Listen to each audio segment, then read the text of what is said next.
So I'm now doing a tour in the North Pennines. This is the North Pennines National Landscape in this Swift Carrera 144 rear lounge camper van, and this is as far as I've got at present.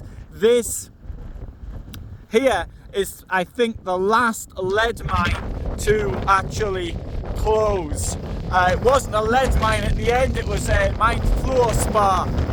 This mine here, a lead mining area for hundreds of years, and this mine closed in 1999. Although a Canadian company, Minco, has found there's still a lot of lead here, and it could open more mines. Now,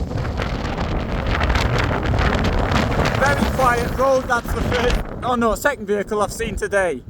But in view of the wind situation, I'm gonna get back into the camper van because it is a little bit on the cold side up here. But this is the sort of thing I like doing, tours like this, and the weather, well, it does bother me a bit, but not that much. I slept not so far from here in this vehicle last night, and it was perfectly alright, despite the wind, which I think was even stronger last night. Bye for now.